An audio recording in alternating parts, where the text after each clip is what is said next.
সবার উপর শান্তি বর্ষিত হোক। আজকে আমরা সূরা আল মায়েদার সূরা নম্বর 5 এক থেকে পড়া শুরু করব। এখান থেকে কয়টা পড়তে পারি। ইনফ্যাক্ট আমরা 1 থেকে 6 পর্যন্ত আয়াতগুলোর ব্যাখ্যা আমরা পোস্ট করেছি আমাদের গ্রুপে এবং ইউটিউবেও আছে। তো আমরা 1 থেকে পড়ার শুরু করব ইনশাল্লাহ।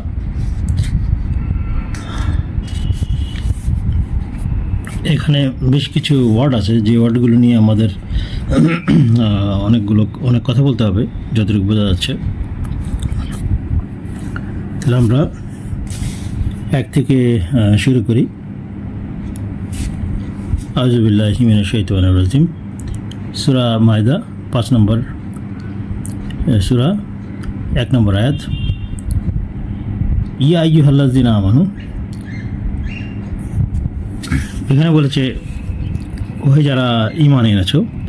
ইনফ্যাক্ট এখন আমরা আমানুটা যেহেতু এটা রুট হলো আলিফ মিম নুন, আমান এর প্রধান অর্থ যেহেতু নিরাপত্তা অথবা সুরক্ষা অথবা নিশ্চয়তা অথবা আস্থা, ট্রাস্ট, এই কয়েকটা ওয়ার্ড আসে।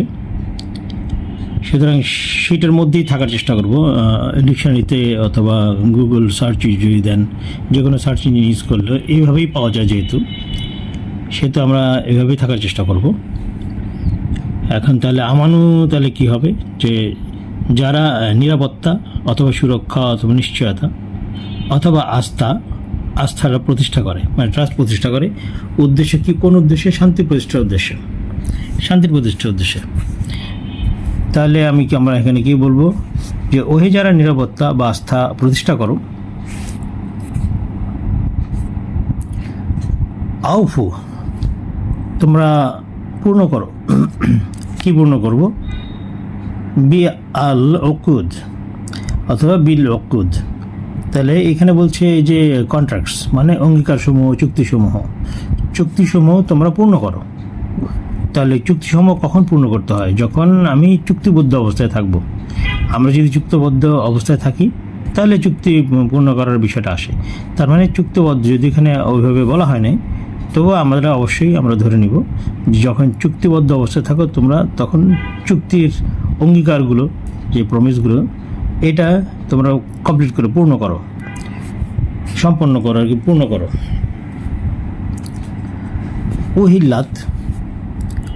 উহিল্লাত এখানে আরেকটা ওয়ার্ড আসছে। আর আচ্ছা, আল উকুদের কয়েকটা অর্থ আছে, যেমন চুক্তি, লেনদেন, সমঝোতা সমূহ। চুক্তি, লেনদেন, সমঝোতা সমূহ। উহিল্লাত এটারও কিছু ওয়ার্ড আছে, অর্থ আছে। এটা আসছে আহাল্লা থেকে, আহাল্লা থেকে এসছে। এটা হালাল অথবা জায়েজ অথবা আইন সিদ্ধ করা হয়েছে, মানে হালাল করা হয়েছে, জায়েজ করা হয়েছে অথবা আইন সিদ্ধ করা হয়েছে। উহিল্লাত বলতে এটাই বোঝায়। এই ধরনের কাছাকাছি যা ওয়ার্ড আছে এগুলোই বোঝায়, সেগুলো উহিল্লাত দিয়ে। তো উহিল্লাত লাকুম, তাহলে তোমাদের জন্য হালাল বা আইন সিদ্ধ করা হলো, লাকুম তোমাদের জন্য, বাহিমাতু, এই যেখানে আছে বাহিমাত অথবা বাহিমাতু অথবা বাহিমা, যেভাবে উচ্চারণ করেন। আল আনআম, এইখানে 2টা ওয়ার্ড আছে, বাহিমাত এবং আল আনআম। এখানে আমাদের ট্রেডিশনাল যে কোরআন আছে, কোরআনের অর্থ বলা হলো বাহিমাত এবং আল আনআম একসাথে লেখে চতুষ্পদ গবাদি পশু। কিন্তু আমরা যদি ডিকশনারি অথবা সার্চ দিই ইন্টারনেটে, তাহলে কিন্তু দেখবেন আপনারা নিজেরাও পাবেন যে বাহিমাত যদি দেন, দেখবেন যে এটাকেও পশু বলা হয়, এবং এটার বহু বচন হলো বাহাইম হইল এটার বহু বচন।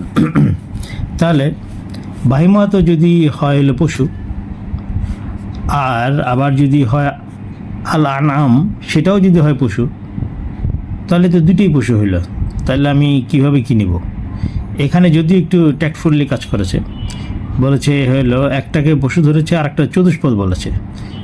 আসলে এটা এভাবে কেন নিল জানি না, কারণ অনেক সময় বলা হয় যে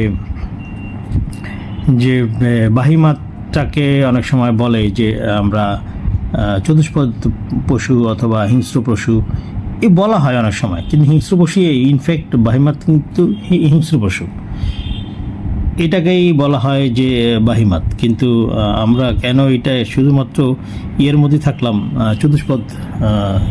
চতুষ্পদের মধ্যে থাকলো, সেটা এখনও বুঝি নেই। আপনারা যদি একটু সার্চ দেন বাহিমা, এর অনুবাদ পাবেন হলো পশু প্রাণী বা হিংস্র জন্তু, পশু প্রাণী বা হিংস্র জন্তু। আর আল আনাম যদি বলেন তাহলে দেখা যাবে যে পাওয়া যাবে যে গবাদি পশু বা গৃহপালিত পশু বলে, বিশেষত উট, গরু, ভেড়া এবং ছাগলের। যদিও আসলে এটার আরেকটা অর্থ আছে, সেইটাই এটাকে সেভাবে এটার অর্থটা না হয়, যে এটা আসলে মানে ওইভাবে সবাই নেয় না, যে আল আনাম যেটা আমরা নেই হইল নিয়ামত, অনুগ্রহ বা দয়া অথবা ছাড়। যেমন ধরেন যে এই যে বানানটা আল আনআম এবং আনাম, দুইটা একটা ওয়ার্ড একটা আছে, দেখবেন যে যে আল আনআম, এই আমের আগে মাঝখানে একটা মিমের আগে এবং আইনের পরে একটা আলিফ আছে। আর আর আরেকটা যেটা আছে আনাম, যেটাকে সরাসরি বলা হয় অনুগ্রহ, সেটার মধ্যে কিন্তু এই আইন এবং মিমের মাঝখানে কোনো আলিফ নাই। তাহলে পার্থক্যটা শুধুমাত্র একটা আলিফ। কিন্তু এই পার্থক্যটা যদি আপনারা আর একটু এটা নিয়ে একটু গবেষণা করেন, তাহলে দেখবেন যে এর মধ্যে আসলে প্রধান পার্থক্যটা আসলে হবে হলো ব্যাকরণগত ক্রিয়া এবং অর্থ। ব্যাকরণগত ক্রিয়া এবং অর্থ এটা এই পার্থক্য, এর মধ্যে কিন্তু অর্থের কোনো তেমন একটা পার্থক্য নেই। এদের মূল আরবি হইল যে আপনার নুন আইন মিম, নুন আইন মিম, এটার মূল, যেটাকে রেফার করে হলো স্বাচ্ছন্দ্য, আরাম এবং আশীর্বাদ। আশীর্বাদ মানে রহমত, অনুগ্রহ, এটা সম্পর্কিত, এটার সাথে সম্পর্কিত।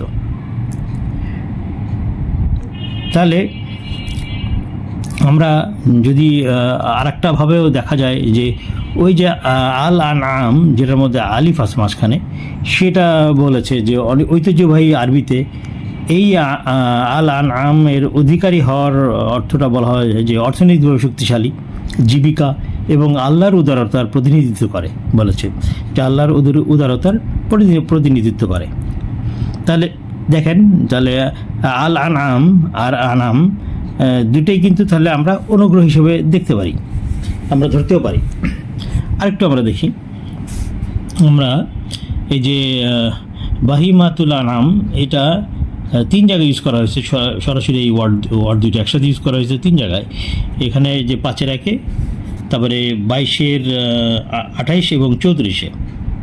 আর আনাম আমি আরেকটা জায়গায় যাব আপাতত, এখন আমরা একটু আনামটা দেখার জন্য যাব। এই বানানটা সেম, যে 5-এর 1-এ যে বানানটা আছে আল আনআম, এই যে আইন এবং মিমের মাঝখানে যে আলিফ আছে, সেম স্পেলিং।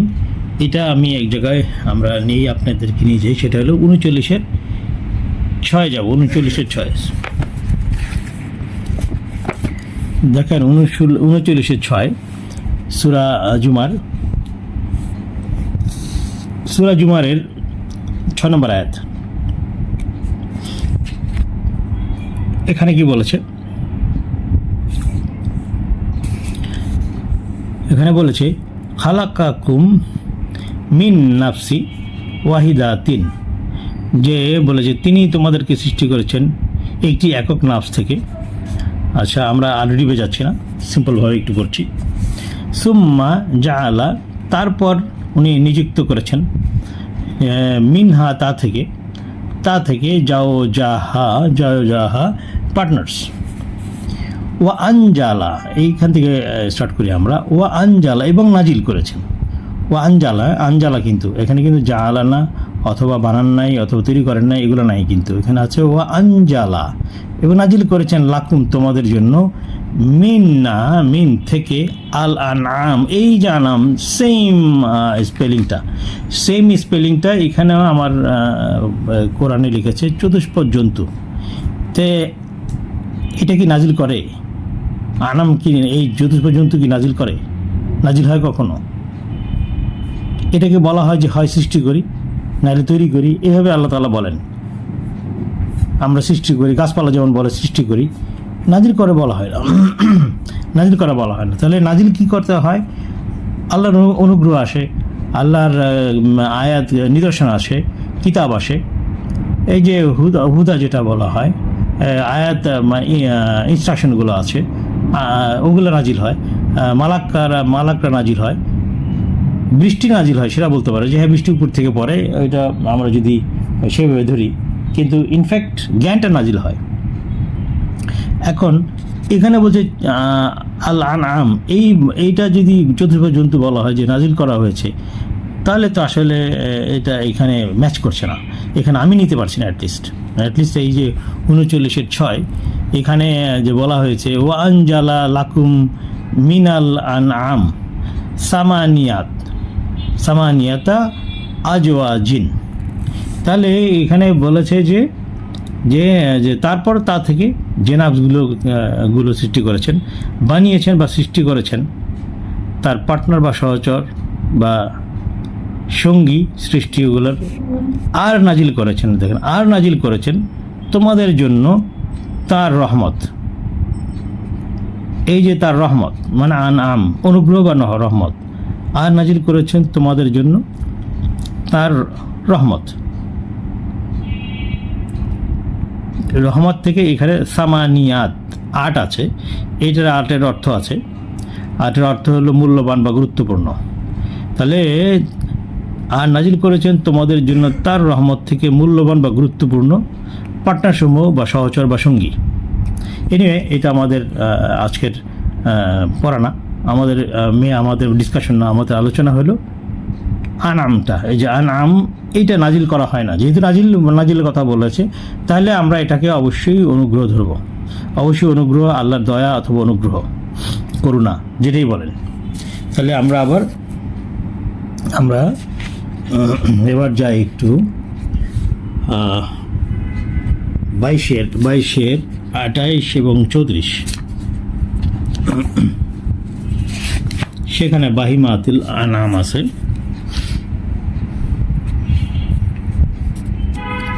বাইশ মানে সূরা হজের 28 এবং 34। তাহলে আমরা 28-এ একটু পড়ি। আমরা কিন্তু মেনলি বাহিমাতিল আনআম এটা বোঝার জন্য এখানে আসছি। এখানে লিখেছে যে লিয়াশহাদু, যেন তারা প্রত্যক্ষ করতে পারে মানাফিয়া, কল্যাণ, লাহুম তাদের জন্য, ওয়াইয়াযকুরু এবং স্মরণ করতে পারে ইসমা আল্লাহর পরিচয় বা বৈশিষ্ট্য, ফি আইয়ামিন মালুমাত, মানে এই যে মালুমাত মানে জানা, তা জানা আইয়ামের মধ্যে, আইয়াম বলেন অথবা দিনসমূহ বলেন, যেভাবে নেন আপাতত। আর স্মরণ করতে পারে আল্লাহর পরিচয় বা বৈশিষ্ট্য, জ্ঞাত বা জানা, মানে এই যে মালুমাত, জ্ঞাত বা জানা, আয়াম বা দিন সমূহের মধ্যে আলা ব্যাপারে, মা সেটার, যে রাজাকা হুম তিনি তাদেরকে রিজিক দিয়েছেন, মিন থেকে বাহিমাতিল আনআম। এই যে এখানেও আমাদের এখানে লিখেছে রিজিক দিয়েছেন তিনি, এখানে লিখেছে গৃহপালিত পশু চতুষ্পদ। আমরা এটা নিব না, আমরা নিব যে বাহিমাতিল আনআম।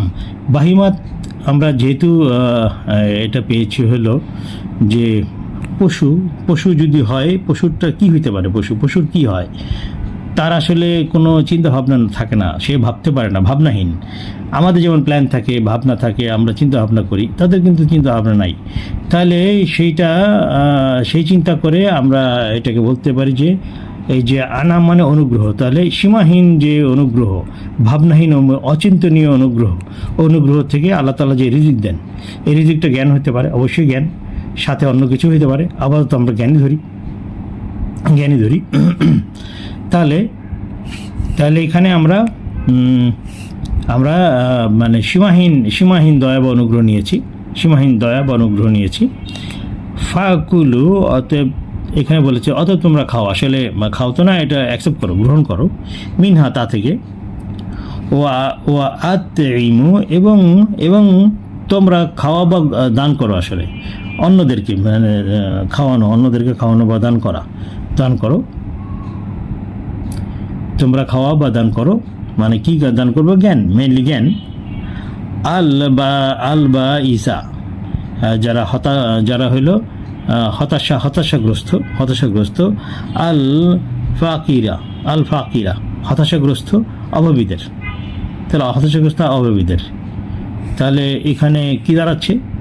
যেন তারা প্রথম থেকে বলছি, যেন তারা প্রত্যক্ষ করতে পারে তাদের জন্য কল্যাণ, আর স্মরণ করতে পারে আল্লাহর পরিচয় বা বৈশিষ্ট্য, জ্ঞাত বা জানা আইয়াম বা দিন সময়ের মধ্যে, সেটার ব্যাপারে যা তিনি তাদেরকে রিজিক দিয়েছেন সীমাহীন দয়া বা অনুগ্রহ থেকে। অতএব তোমরা তা থেকে গ্রহণ করো জ্ঞান, আর তোমরা খাওয়া বা দান করো জ্ঞান হতাশাগ্রস্ত অভাবীদের। তাহলে এখানে বাহিমাতিল আনাম আমরা দেখলাম। আরেকটা জায়গা আছে, সেটা হইল এই 34, এটারই 22-এর 34 নম্বর আয়াত।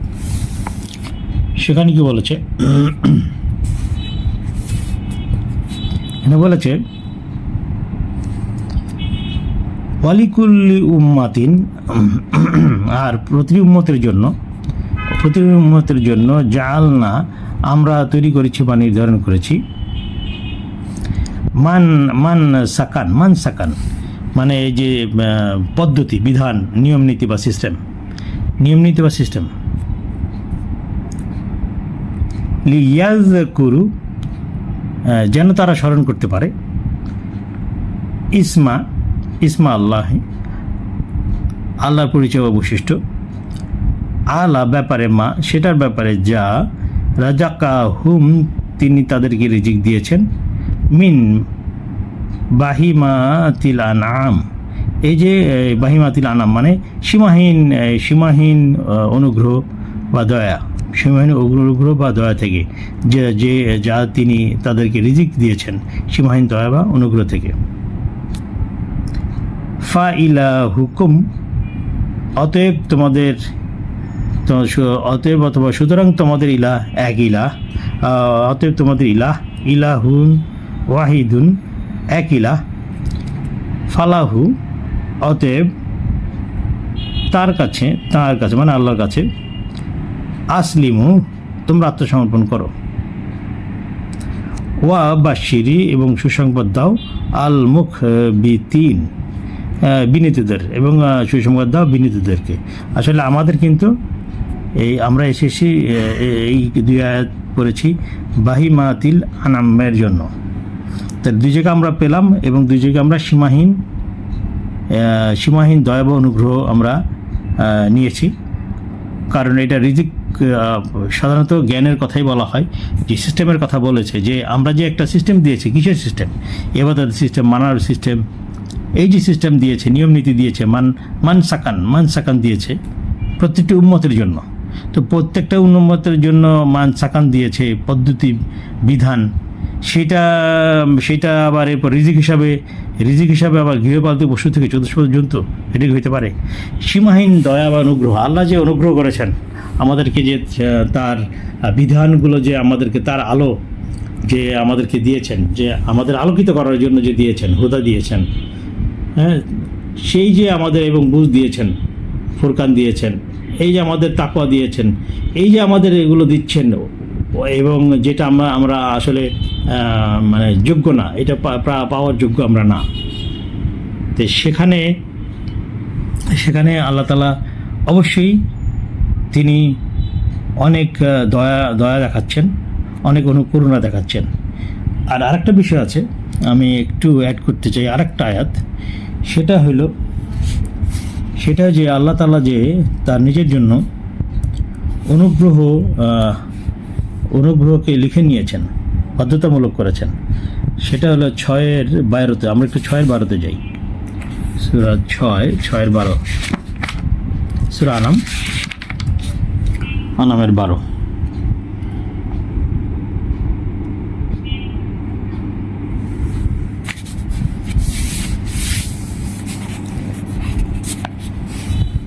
আমরা কিন্তু আল্লাহর অনুগ্রহটা শুধু দেখব, যে এখানে অনুগ্রহ কেন বলেছেন আল্লাহ তাআলা। দেখেন সরাসরি আল্লাহ তাআলা নিজের জন্য কি করেছেন। উনি সরাসরি আল্লাহ তাআলা বলেছেন যে সূরা আনাম 6 নম্বর সূরা, আমরা পড়ছি 12 নম্বর আয়াত। কুল লিমান, মা বলো কার সেগুলো যা মা ফিস সামাওয়াতি ওয়াল আরদি, আকাশসমূহ পৃথিবীর মধ্যে রয়েছে। প্রশ্ন করা হয়েছে তাদেরকে, আল্লাহ তাআলা যেহেতু প্রশ্ন করেছে যে বলো আকাশসমূহ পৃথিবীর মধ্যে যা রয়েছে সেগুলো কার। কুল লিল্লাহ, বলো আল্লাহরই। কাদাবা, তিনি লিখে নিয়েছেন অথবা বাধ্যতামূলক করেছেন নিজের জন্য, জন্য, নাফসিহি, তার নিজের জন্য, নাফস তার নিজের জন্য, এই যে তো মানে হিমসাল, নাফসিহি মানে হিমসাল। তাহলে তিনি নিজের জন্য লিখে নিয়েছেন অথবা বাধ্যতামূলক করেছেন আর রহমত নাফসিহি আর রহমত, তার নিজের জন্য অনুগ্রহকে, এই যে অনুগ্রহকে তার নিজের জন্য উনি লিখে নিয়েছেন,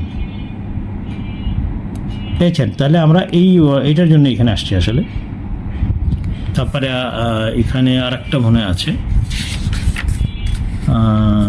54 খুব সম্ভবত, হ্যাঁ 54 নম্বরে এই একই একটা ওয়ার্ড আছে 54 সেখানেও আছে। এখানে বলেছে, মাঝখান থেকে আমরা পড়ি একটু, কারণ অনেক সময় লাগবে। এখানে লিখেছে যে বললো যে ফাকুল, তখন তুমি বলো সালাম আলাইকুম, তোমাদের প্রতি, কাতাবা লিখে নিয়েছেন, রাব্বুকুম তোমাদের রব, আলা জন্য, নাফসিহি তার নিজের জন্য, তার নিজের জন্য। তাহলে নাফসিহি, এই নাফসটা হলো হিমসেলফ, তার নিজের জন্য। আর রহমাতা মানে অনুগ্রহকে তার নিজের জন্য লিখে নিয়েছেন। দেখছেন, তাহলে আমরা যে বাহিমাতিল আনাম সেটা আমরা অনুগ্রহই নিয়েছি, কারণ এই অনুগ্রহের জন্যই আমাদের যে জ্ঞান আসছে, যে জ্ঞান দিচ্ছে, এবং সাথে আরও যা রিজিক হিসাবে যা চিন্তা করেন সবাই, সেটাও এই অনুগ্রহের মধ্যেই জড়িত। কিন্তু নাজিল হয় কিন্তু অনুগ্রহ, দয়া, আল্লাহর নিদর্শন, আয়াত, কিতাব, মালাক, এরা হলো হয়, নাজিল হয়। আর বাকিগুলো কিন্তু অনেক কিছুই আছে যেগুলো হলো সৃষ্টি করেন অথবা তৈরি করেন, বানান। এগুলো সব পৃথিবী থেকেই, আমরা যেখানে আছি এখানে যার যেখান থেকে লাগে সেখান থেকে, সব কিছু নাজিল হয় না, ওগুলো কিন্তু নাজিল হয় না। যেমন জীবজন্তু তো নাজিল হয় না, ওগুলো নাজিল হয় না, কিন্তু তৈরি করা হয়, সৃষ্টি করা হয়। তাহলে আমরা আবার মায়দায় যাই, মায়দার 1 নম্বরে যাই।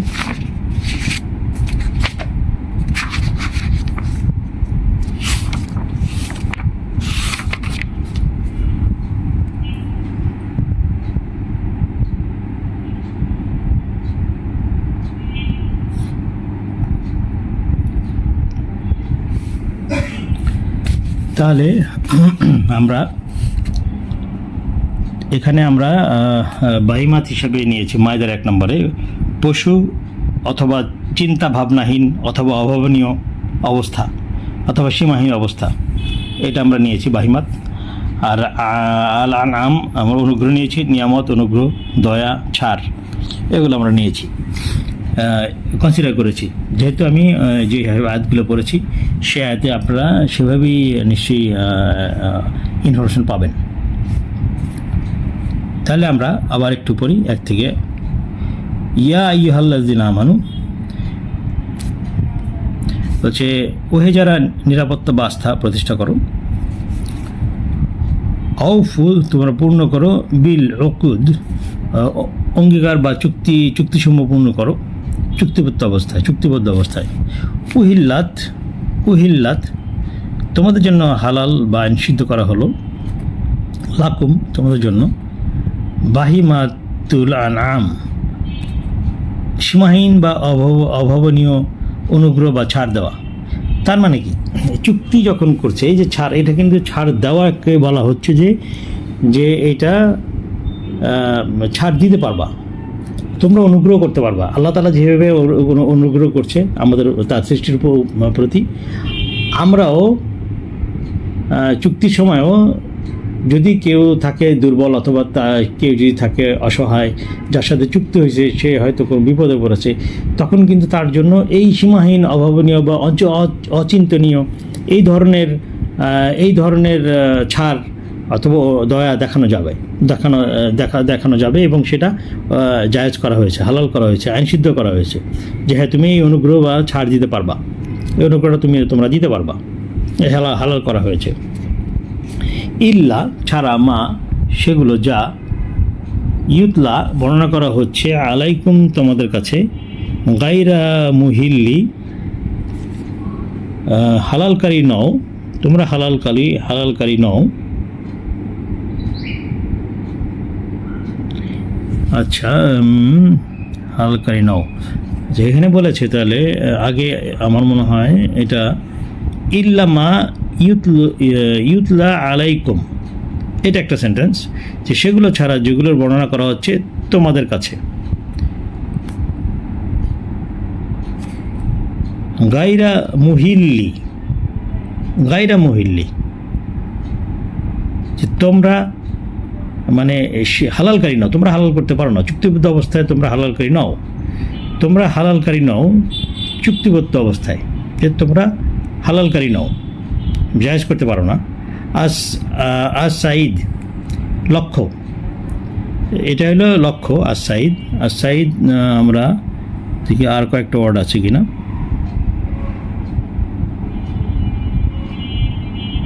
না, সাইদ আমরা নির্দিষ্ট লক্ষ্য বা শিকার, নির্দিষ্ট লক্ষ্য।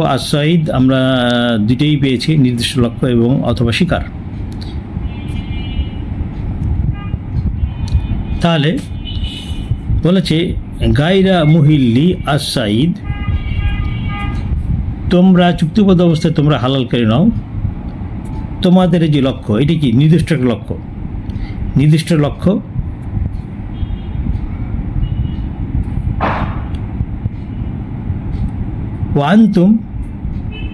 ও আনতুম হুরুমুন, তোমরা যখন মানে চুক্তিবদ্ধ অবস্থায় থাকো,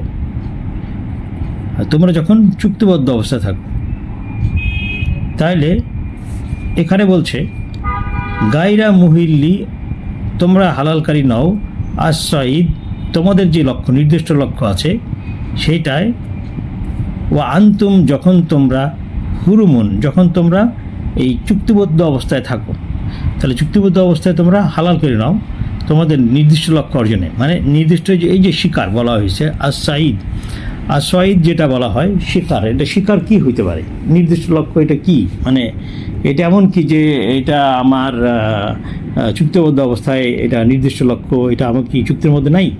হ্যাঁ, কারণ এটা হলো নির্দিষ্ট লক্ষ্য। শিকার মানে কি মনে হয়, শিকার কীভাবে ধরা হয়, তার একটা টার্গেট থাকে, হঠাৎ করে গিয়েই কেউ শিকার করে না।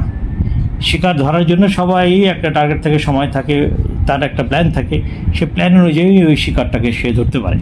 তাহলে এই শিকার যে ধরা এটা একটা নির্দিষ্ট একটা লক্ষ্য।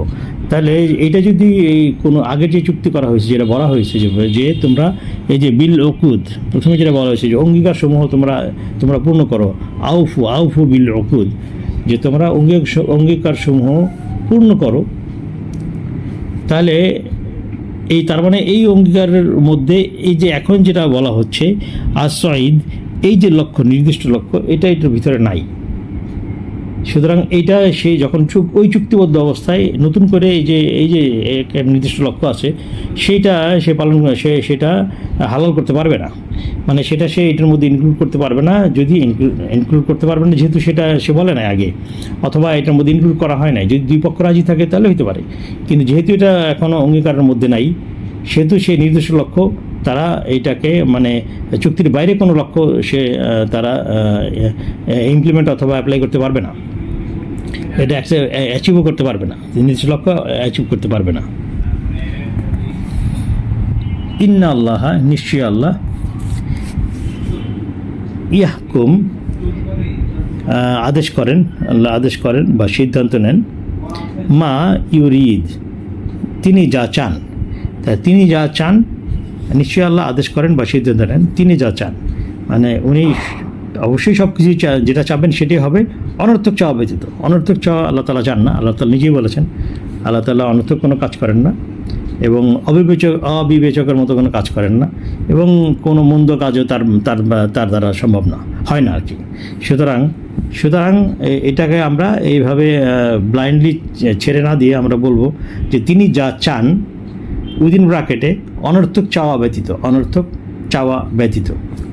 তা নইলে অনেক প্রশ্ন আসে, যে প্রশ্নগুলো আমি কয়েকবার রেফারেন্স দিয়েছি, এই প্রশ্নগুলো যাতে না আসতে পারে সেই জন্য এই ব্র্যাকেটটা বলা, যে অনর্থক চাওয়া ব্যতীত, অনর্থক কোনো চাওয়া আল্লাহ তাআলা মানে করেন না, অনর্থক কোনো কাজ করেন না, এটা করবেন না, এই ধরনের প্রশ্ন যাতে কেউ না করে সেটার জন্যই এই প্রোটেকশনটা দেওয়া আর কি। এই ধরনের একটা আমি এই বিষয়টা নিয়ে আসা আর কি, যে উইদিন ব্র্যাকেটে অনর্থক চাওয়া ব্যতীত, যেহেতু আল্লাহ তাআলা নিজেই বলেছেন আপনি আল্লাহ তাআলা কোনো অনর্থক কাজ করেন না। তাহলে আমরা 1 নম্বরটা আরেকবার যেভাবে লিখেছি সেভাবে পড়ি। বলেছে, ওই যারা নিরাপত্তা বা আস্থা প্রতিষ্ঠা করো, তোমরা অঙ্গীকার বা চুক্তিসমূহ পূর্ণ করো চুক্তিবদ্ধ অবস্থায়, তোমাদের জন্য হালাল বা জায়েজ বা আইনসিদ্ধ করা হলো সীমাহীন অথবা অভাবনীয় অনুগ্রহ বা ছাড় দেওয়া, সেগুলো ছাড়া যেগুলোর বর্ণনা করা হচ্ছে তোমাদের কাছে। চুক্তিবদ্ধ অবস্থায় তোমরা হালালকারী নও তোমাদের নির্দিষ্ট লক্ষ্য অর্জনে, মানে চুক্তির বাইরের কোনো লক্ষ্য, তুমি এই নির্দিষ্ট লক্ষ্য যদি সেই চুক্তির বাইরে হয় সেটা তুমি পারবে না করতে, এটার ভিতরে ঢুকবে না, হালালকারী না, নিজেরাই নিজেকে হালাল করতে পারে না। অন্য যেই ক্লজটা কন্ট্রাক্টের মধ্যে নাই, সেই ক্লজটা সে নিয়ে এসে বলতে পারে না আমার জন্য এটা হালাল। নিশ্চয়ই আল্লাহ আদেশ করেন বা সিদ্ধান্ত নেন তিনি যা চান, অনর্থক চাওয়া ব্যতীত। তাহলে আমরা 1 নম্বর আয়াত পড়েছি, আমরা এখন 2 নম্বর আয়াতটা দেখব। 2 নম্বর আয়াতে আছে,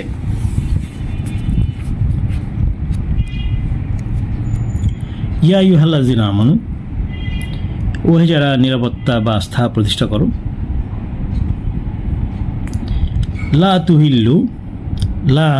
তুহিল্লু, তোমরা সীমা লঙ্ঘন বা অবজ্ঞা করবে না। লা তুহিল্লু, দেখেন তুহিল্লু, আমি তুহিল্লুর কয়েকটা অর্থ পেয়েছি, যেমন সীমা লঙ্ঘন, অবজ্ঞা মানে ভায়োলেট অথবা ডিসরিগার্ড। তাহলে তুহিল্লু আমি আপাতত এখানে অবজ্ঞা নিয়েছি, কারণ এখানে সীমালঙ্ঘন আছে, অবজ্ঞাও আছে।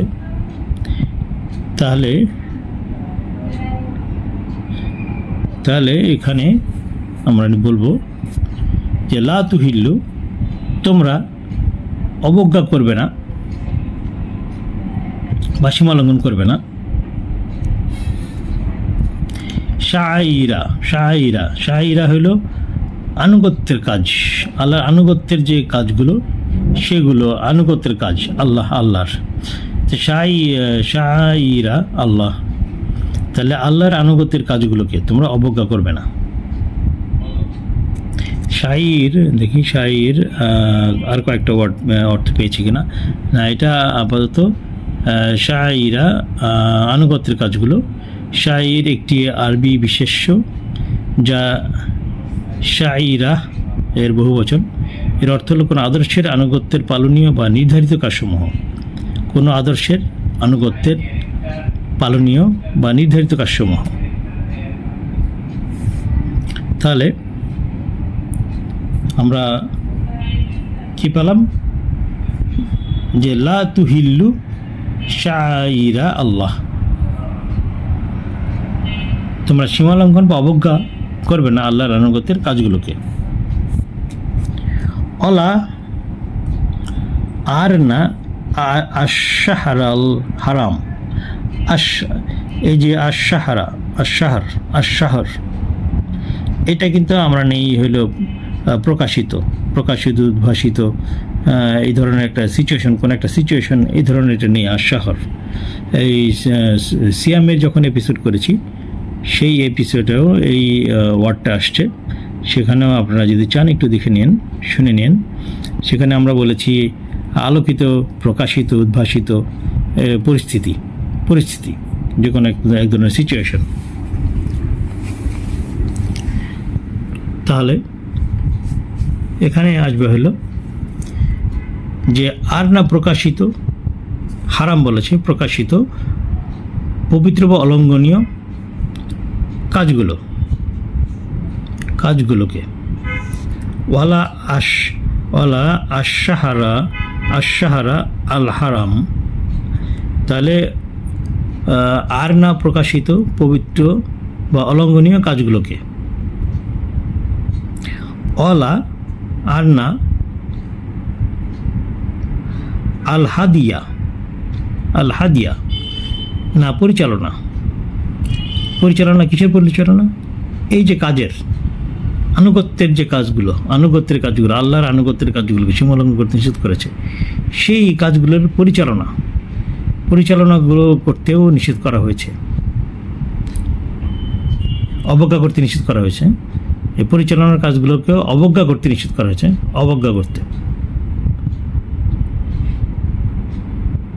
হাদিয়া আমরা পরিচালনা নিয়েছি, এখানটা এটা হইল হুদা থেকে, আল হাদিয়া এবং আল হুদা, এটা রুট যেটা আছে, রুটটা হইল অভিন্ন, হা দালিয়া, যার অর্থ পথ নির্দেশ, পরিচালনা ও দিক নির্দেশনা। আমরা এটা পোস্ট করেছি, আপনারা দেখবেন, এটা একটু পড়ে নেবেন। এগুলো এই অর্থগুলো যদি পড়েন তাহলে একটু বুঝতে সুবিধা হবে যে আমি কেন এইভাবে ব্যাখ্যাটা করলাম।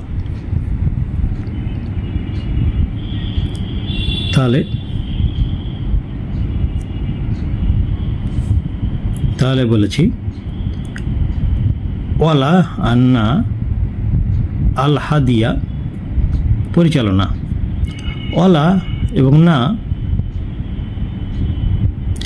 আল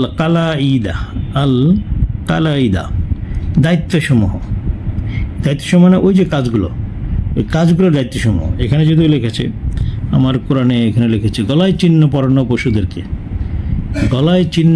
পশুদেরকে কেন পশুদেরকে নেওয়া হবে? আমরা পশু নিয়ে নেই, সুতরাং আপনারা আপনাদের মতো একটু চিন্তা করবেন যে আসলে এখানে আল্লাহ তাআলা কি বলবেন, পশুদের কথা বলবেন নাকি আল্লাহর রহমত নিয়ে কথা বলতেছেন সেটা বলবেন, অনুগ্রহ করুণা সেটা বলবেন।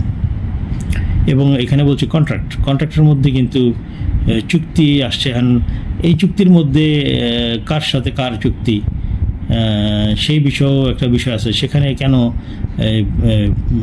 মানে এই যে গবাদি পশুগুলো কেন আসবে, এইসব কথাগুলো কেন আসবে, এটা একটা কোশ্চেন।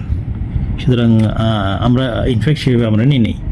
আল্লাহ কালাইদ আমরা নিয়েছি, এটা হলো নেকলেস, এটা বলেছি যদিও যে গলায় চিহ্ন পরানো পশুদেরকে। আচ্ছা, এটা নেকলেস, আপনারা খুঁজলে পাবেন নেকলেস। এইটাকে আমি বলেছি দায়িত্বসমূহ, এটা কিন্তু আসলে দায়িত্ব।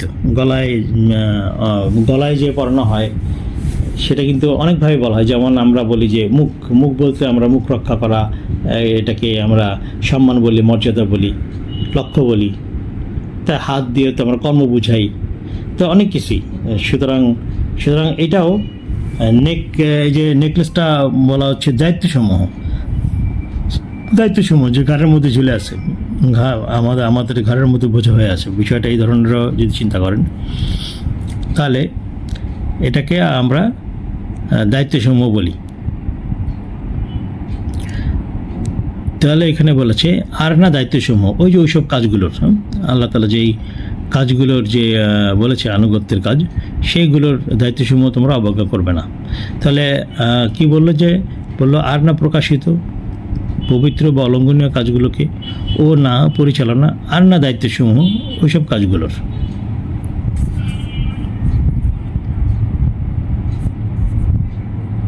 ওয়ালা আর না উম্মিনা, আম্মিনা, সরি আম্মিনা, আম্মিনা, আম্মিনা আমরা নিয়েছি। আম্মিনা এখানে আমরা বিশ্বস্ত, আম্মিন, আম্মিন বিশ্বস্ত, বিশ্বাসী অথবা তত্ত্বাবধায়ক, সৎ অথবা নির্ভরযোগ্য, অভিভাবক, সচিব, এই কয়েকটা ওয়ার্ড পাওয়া গেছে আম্মিন, আম্মিন অর্থ। সুতরাং এখানে আমরা তত্ত্বাবধায়ক হিসেবে নিয়েছি। তাহলে এখানে বলেছে ওয়ালা আন্না আমিনা তত্ত্বাবধায়কদের আল বাইতাল হারাম, মানে পবিত্র বাইতের তত্ত্বাবধায়কদের না অবজ্ঞা করবে না। তাহলে বলেছে পবিত্র আদর্শের ঘরে, যে আমরা নর্মালি বাইত কাকে বলি হইল, বাইতকে আমরা আদর্শের ঘর বলি, কারণ এটা কনসেপচুয়াল, কিন্তু ফিজিক্যাল ঘর না, কনসেপচুয়াল। যেহেতু কনসেপচুয়াল সেহেতু এটাকে আমরা পবিত্র আদর্শের ঘর বলি। আদর্শ যেখানে নিয়ম নীতি থাকবে, যেখানে সেফটি সিকিউরিটি থাকবে, যেখানে একটা সিস্টেম থাকবে, সুতরাং সেটাকেই আমরা একটা আদর্শ ঘর বলি। তাহলে পবিত্র আদর্শ ঘরের বাইতের তত্ত্বাবধায়কদের, তাদেরকে অবজ্ঞা করবে না।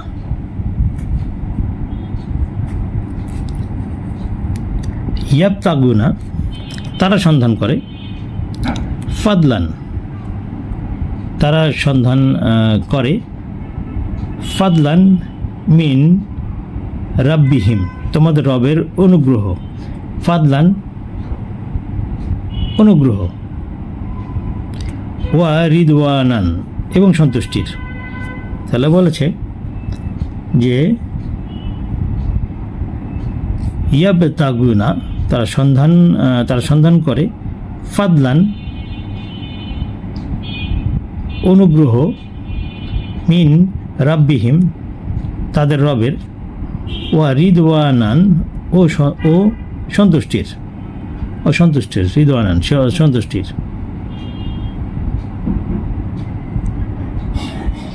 তাহলে আচ্ছা, এরপরেরটা আসি। ওয়া ইজা আর যখন হালালতুম আর যখন তোমরা হালাল বা চুক্তিপূর্ণ করবে, বৈধ হবে। হালালতুম আমরা নিয়েছি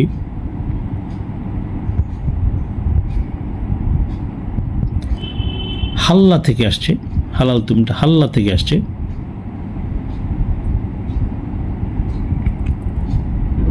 হালাল চুক্তিপূর্ণ করা, বৈধ হওয়া। তাহলে বলছে আর যখন তোমরা হালাল বা চুক্তিপূর্ণ করবে, বৈধ হবে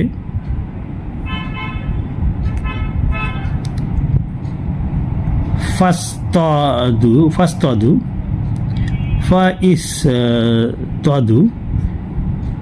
তখন তোমরা, এই যে তোমাদের যে নির্দিষ্ট লক্ষ্য, তখন তোমরা তোমাদের নির্দিষ্ট লক্ষ্য, যে শিকার, এখানে শিকার বলা হয়েছে, নির্দিষ্ট যে লক্ষ্য অর্জন করতে পারো। কারণ তোমাদের যে আগের যে চুক্তিটা ছিল সেই চুক্তিটা কমপ্লিট হয়ে গেছে। কমপ্লিট হওয়ার পর কিন্তু ওই চুক্তিটা কিন্তু কমপ্লিটেড। তাহলে এখন নতুন চুক্তির মধ্যে এটা হইতে পারে, অথবা নতুন চুক্তির বাইরে হইতে পারে। নতুন এখন হলো ওই আগের যে চুক্তিটা হয়েছিল, ওই চুক্তিটা কমপ্লিট হয়ে গেছে, তাহলে আর এখন তার বাধ্যবাধকতা নাই।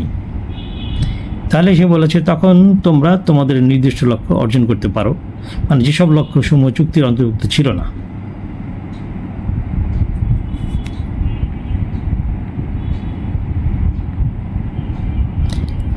এখানে যে ফাইস্তাদু আমরা পেয়েছি নির্দিষ্ট লক্ষ্য বা শিকার অর্জন, নির্দিষ্ট লক্ষ্য বা শিকার অর্জন।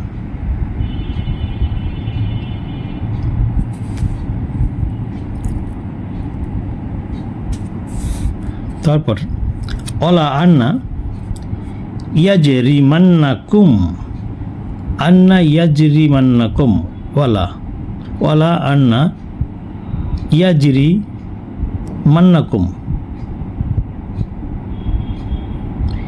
আন্না তোমাদেরকে প্ররোচিত করে সীমালঙ্ঘনে, আন্না তোমাদেরকে প্ররোচিত করে সীমালঙ্ঘনে। আমরা ইয়াজরিমা পেয়েছি ঘটানো, চালানা, বাধ্য, প্ররোচিত অথবা উত্তেজিত করা, ইয়াজরিমা।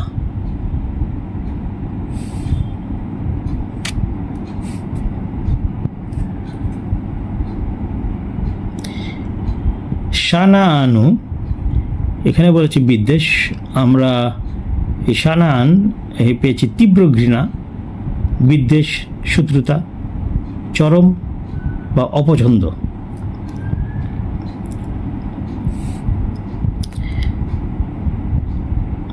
কওমিন কোনো জনগোষ্ঠীর, আন সদ্দুকুম তোমাদেরকে বাধা দেয়, আনি ক্ষেত্রে, আল মসজিদুল হারাম মসজিদুল হারামের ক্ষেত্রে অথবা ব্যাপারে। পবিত্র আমরা এখানে মসজিদুল হারামকে নিয়েছি অলঙ্ঘনীয় বা পবিত্র আনুগত্যের মূল ভিত্তি, অলঙ্ঘনীয় বা পবিত্র আনুগত্যের মূল ভিত্তি।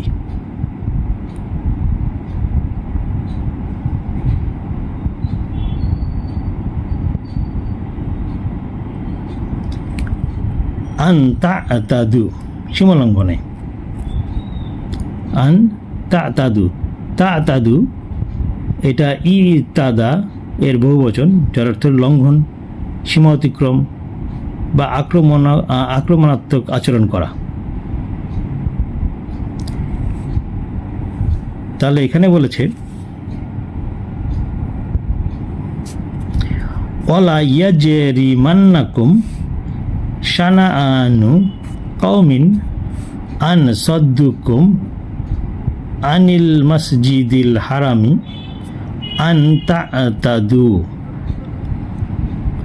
আর না তোমাদেরকে প্ররোচিত করে সীমালঙ্ঘনে কোনো জনগোষ্ঠীর বিদ্বেষ, তোমাদেরকে বাধা দেওয়ায় মসজিদুল হারাম এর ব্যাপারে, মসজিদুল হারামের ব্যাপারে মানে পবিত্র আনুগত্যের মূল ভিত্তির ব্যাপারে।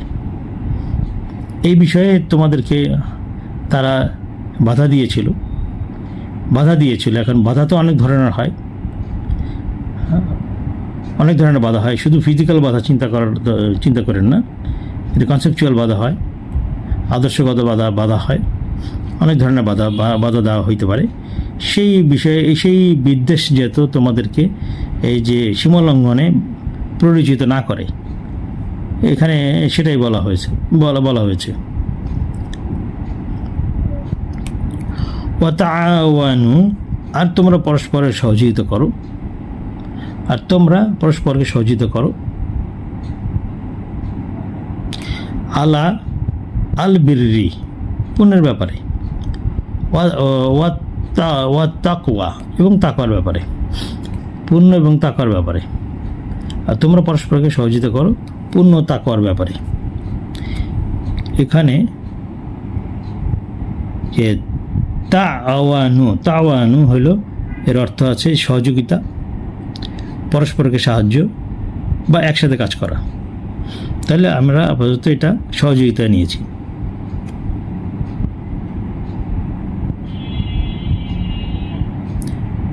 তাহলে বলেছে আর তোমরা পরস্পরের সহযোগিতা করো পুণ্য ও তাকওয়ার বিষয়ে। ওয়ালা এবং না তাওয়ানু পরস্পর সহযোগিতা করো না, মানে না পরস্পরকে সহযোগিতা করো, আলা ব্যাপারে, আল ইসম গুরুতর ক্ষতিকারক গুরুতর ক্ষতিকারক, ওয়াল ওয়াল উদওয়ান এবং শত্রুতার, মানে পরস্পরকে সহযোগিতা করো না, গুরুতর ক্ষতিকারক ও শত্রুতার বিষয়, গুরুতর ক্ষতিকারক ও শত্রুতার বিষয়। এখানে আল ইসম, ইসম এখানে বলা হয় যে গুরুতর পাপ, অন্যায়, নৈতিক বোঝা বা অপরাধ বা কাজ। এটি আসলে কোনো মানে ভুল না, এটা কোনো ভুল না, বরং এটি এমন একটি ইচ্ছাকৃত সীমালঙ্ঘন বা ক্ষতিকর কাজকে বোঝায় যা নিজের উপর বোঝা চাপিয়ে দেয়। মানে এটা গ্লানি, আর অন্যায় করলে অন্যায়ের একটা গ্লানি চেপে বসে। তাহলে বলেছে যে আর না তোমরা পরস্পরকে সহযোগিতা করো গুরুতর ক্ষতিকারক ও শত্রুতার বিষয়।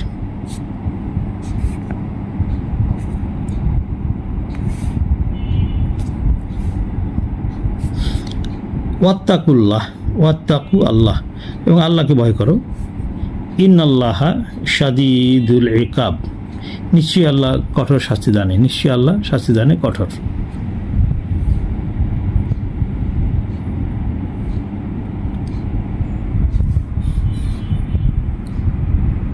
তাহলে আমাদের দ্বিতীয় নম্বর আয়াতটাও শেষ হলো। দ্বিতীয় নম্বর আয়াতটা আমি একবার যেভাবে আমরা পোস্ট করেছি বোঝার জন্য সেটা আবার একটু বলি।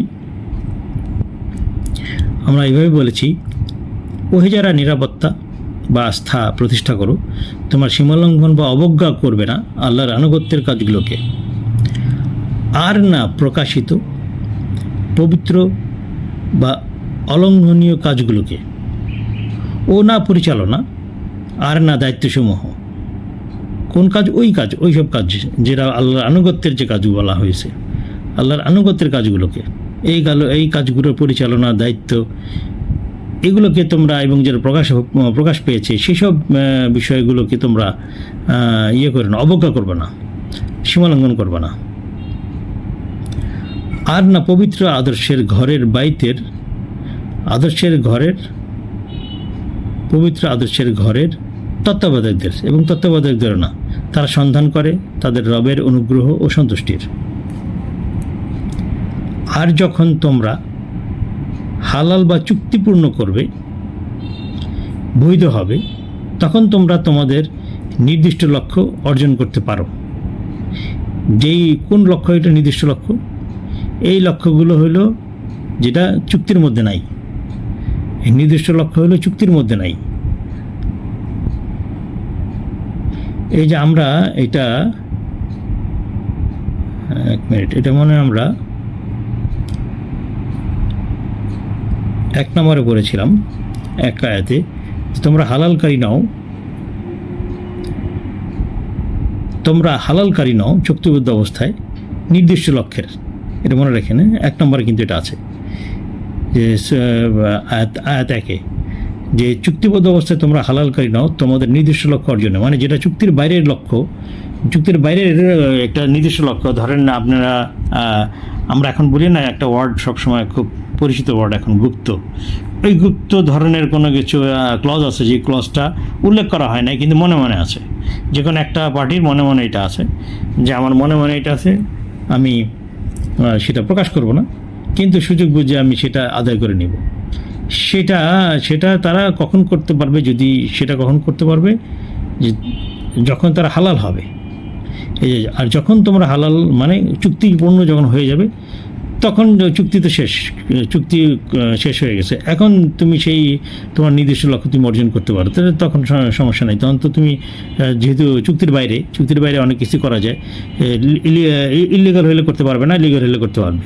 ইলিগাল হলে তখন তো সে এটার মধ্যে পড়ে যাবে, সে একটা অন্যায় কাজ করছে, সুতরাং সেটার মধ্যে সে পড়ে যাবে। সেটা সে চিন্তা করবে সেই অ্যাক্সেসটা পাবে কিনা, that is a question also, যে সে অ্যাক্সেসটা তাকে তখন দেওয়া হবে না, যেহেতু সে চুক্তির মধ্যে নাই তখন।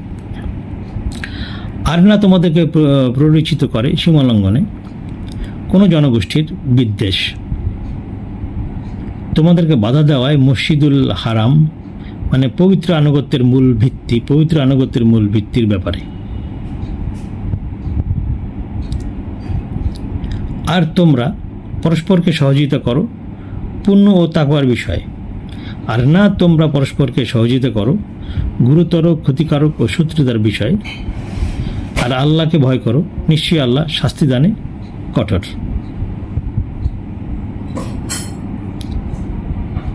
আমাদের